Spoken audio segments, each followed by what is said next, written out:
The intelligence briefing that landed on the president's desk this morning had one word stamped across the top in red letters: critical. Not because of a terrorist threat, not because of a military attack, because of silver. Because Iran has figured out how to trade silver for the one thing the West never wanted them to have: nuclear technology. I need you to sit down for this one. I need you to understand that what I am about to tell you is not speculation. It is not conspiracy theory. It is not some fantasy cooked up on the internet. This comes from intelligence sources. This comes from leaked diplomatic cables. This comes from satellite imagery that shows exactly what is moving between Tehran and Moscow. And what is moving is going to reshape the global balance of power for the next century. Iran and Russia have signed a secret agreement, an agreement that bypasses every sanction the West has ever imposed, an agreement that makes the dollar irrelevant, an agreement that trades one strategic asset for another: silver for nuclear technology. Millions of ounces of refined silver in exchange for centrifuges, enrichment expertise, reactor components, and the knowledge to build what Iran has wanted for decades. And there is nothing the United States can do to stop it.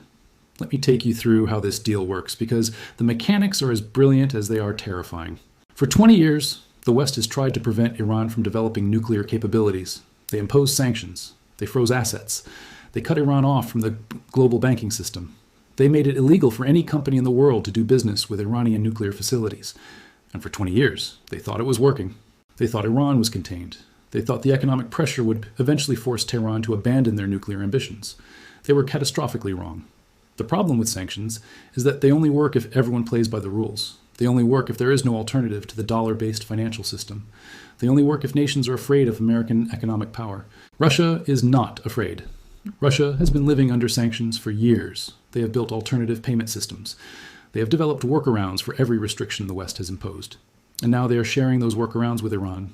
The deal is simple. Iran has silver, lots of silver. Their mines produce approximately 5 million ounces per year. They have stockpiled reserves for over a decade. Conservative estimates put their total holdings at over 50 million ounces. That silver has been essentially useless to them under sanctions. They cannot sell it on international markets. They cannot deposit it in Western banks. They cannot use it to buy anything from countries that comply with American restrictions. It has been sitting in vaults, waiting for an opportunity. Russia has nuclear technology, decades of expertise, the scientists who built the Soviet nuclear arsenal, the engineers who designed the most advanced reactors in the world, the knowledge to enrich uranium to weapons grade. And Russia needs silver desperately. Their electronics industry needs it, their military needs it, their space program needs it, and with Western sanctions cutting off their access to normal supply chains, they need alternative sources. The deal writes itself. Iran gets nuclear technology, Russia gets silver, no dollars change hands, no banks are involved, no SWIFT transactions to monitor, no paper trail for American intelligence to follow, just physical metal moving in one direction and physical equipment moving in the other. The oldest form of trade in human history, barter, being used to facilitate the most dangerous transaction imaginable. The leaked documents detail the scope of the agreement: 20 million ounces of silver over 5 years. That is approximately 622 tons of metal. At current prices, that is worth nearly $2 billion. But the value to Iran is incalculable, because what they are getting in return is not just equipment. It is capability. It is the ability to enrich uranium domestically. It is the knowledge to build reactors that can produce plutonium. It is the final piece of the puzzle they have been missing for decades. Let me be very clear about what this means. This is not about nuclear power plants. This is not about peaceful atomic energy. The specific technologies listed in the leaked agreement have no civilian application. Advanced centrifuge designs, heavy water production equipment, plutonium reprocessing expertise, these are the building blocks of nuclear weapons. And Iran is paying for them with silver. The satellite imagery is damning. Over the past 6 months, analysts have tracked unusual cargo flights between Tehran and Moscow. Large transport aircraft making trips that do not appear on any commercial flight registry. Landing at military airfields, unloading cargo that is immediately transferred to secure facilities. The size and weight of the shipments is consistent with heavy machinery. Centrifuge components, reactor parts, the physical evidence matches the documentary evidence. Going the other direction, the same analysts have tracked shipments from Iranian silver refineries to ports on the Caspian Sea. From there, the metal moves by rail into Russia. It never touches international waters. It never crosses through any country that complies with Western sanctions. The entire supply chain exists in a parallel universe where American rules do not apply. Now I need to explain why silver specifically. Why not gold? Why not oil? Why not cryptocurrency? The answer reveals something profound about the current state of the global economy and the unique position that silver occupies in it. Gold is too visible. Gold transactions are tracked. Gold reserves are monitored. Central banks report their gold holdings. If Iran started shipping massive quantities of gold to Russia, the world would notice immediately. The Americans would notice, the Israelis would notice, it would trigger an international response. Oil is Iran's primary export, and it is already under maximum sanction pressure. Every barrel of Iranian oil that moves is tracked by satellite. Every tanker is monitored. Trying to use oil as payment would only intensify the scrutiny on Iranian exports. Cryptocurrency is traceable. Despite what people think, blockchain transactions can be followed. The Americans have become very good at tracking crypto payments. Several Iranian officials have already been caught using cryptocurrency to evade sanctions, but silver occupies a unique blind spot. It is valuable enough to be useful for large transactions. 20 million ounces is a meaningful amount of wealth, but it is not tracked like gold. There are no international reporting requirements for silver movements, no central bank disclosures, no satellite monitoring of silver shipments. It moves through the global economy with far less scrutiny than any other precious metal. And here is the part that should terrify the Western intelligence community. If Iran can trade silver for nuclear technology, what else can silver buy? What other sanctioned goods can be acquired through metal barter? What other rogue nations are looking at this deal and thinking about how to replicate it? North Korea has minerals. Venezuela has gold. Syria has nothing but desperation. The Iran-Russia silver deal is not just a single transaction. It is a template. It is a proof of concept for sanctions evasion on a massive scale. The response from Washington has been frantic but impotent.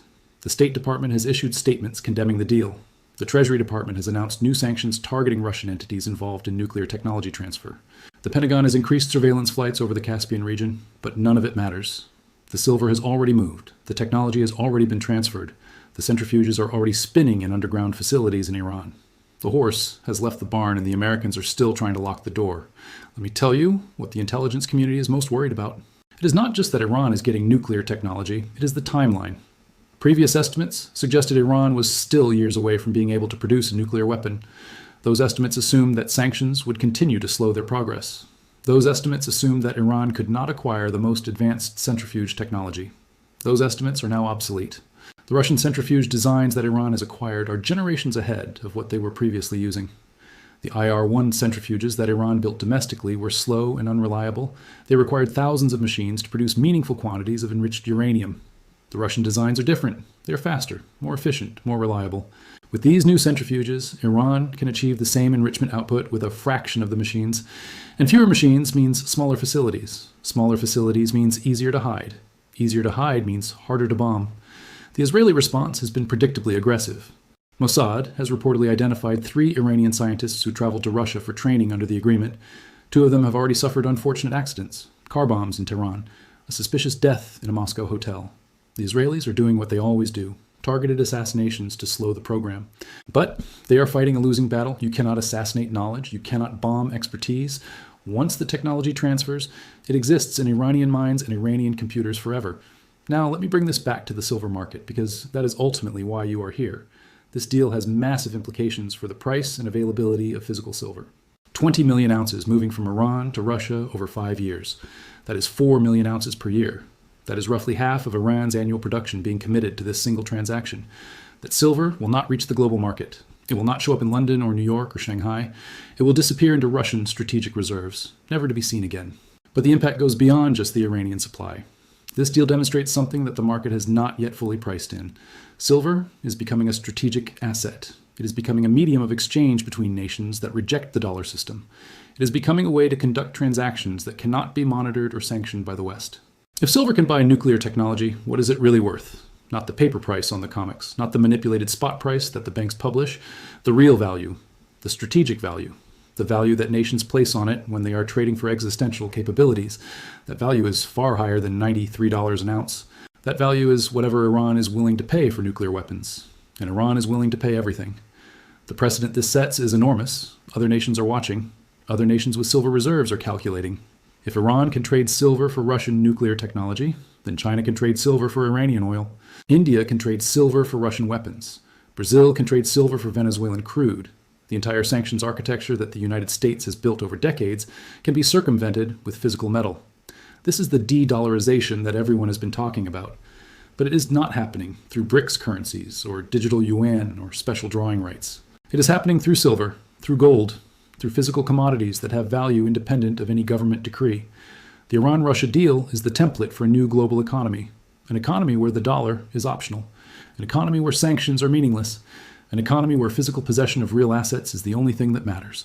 The intelligence community is scrambling to respond.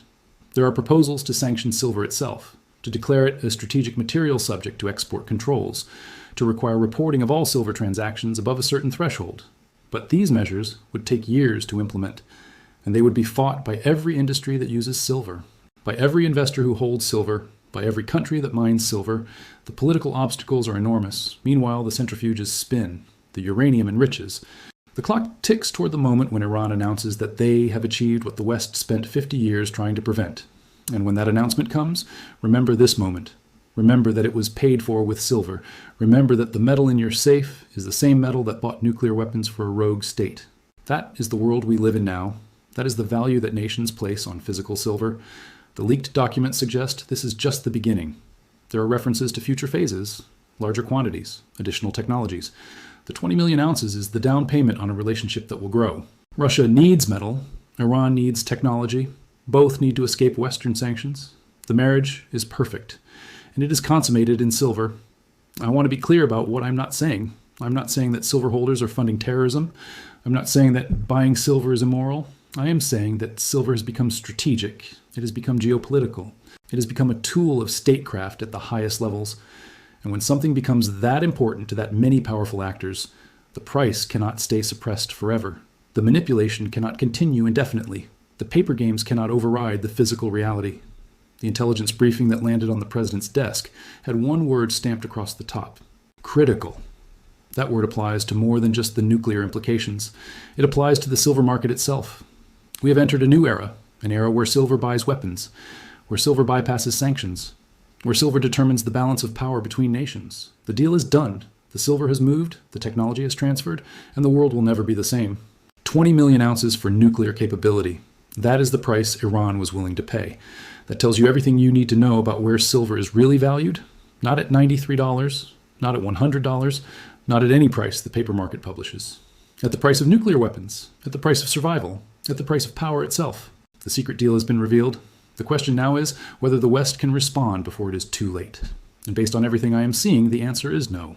The silver has moved, the centrifuges are spinning, and the countdown has begun.